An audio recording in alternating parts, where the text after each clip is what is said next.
musée de Steyr-Ermühl, le musée du papier, en Autriche.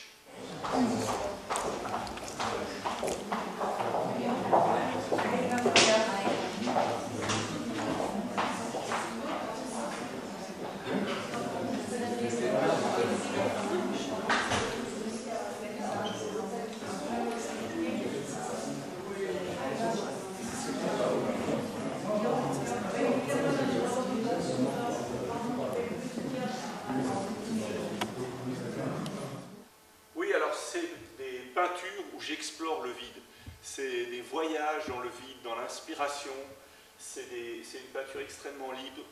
Il n'y a pas de deux fois le même geste, il n'y a pas, c'est de la création à l'état pur, où je laisse libre cours à ma connaissance des couleurs, à l'imbrication des couleurs, l'articulation des couleurs, un peu comme du free jazz en fait.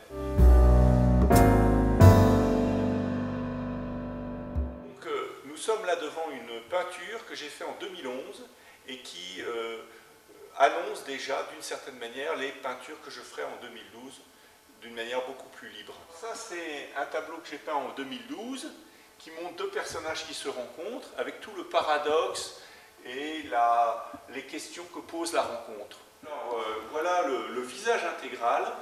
C'est une linogravure que j'ai réalisée ici à Steyr-Ermühl.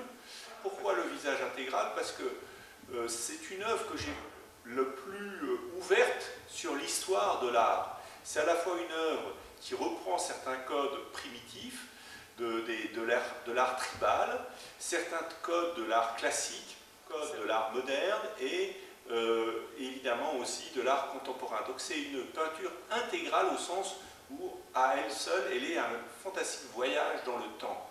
C'est vrai aussi que le visage de la femme a été extraordinairement reproduit dans toute l'histoire de l'humanité et que là, j'ai essayé de faire une sorte de synthèse universelle, à la fois de la femme, mais aussi de l'homme, car on ne sait pas exactement si c'est un homme ou une femme. Alors cet oiseau s'appelle Anatole.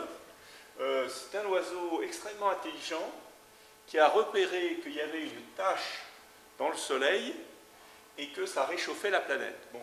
Et lui, c'est un oiseau migrateur qui vient de rencontrer Anatole et qui lui pose des questions sur le futur de la planète.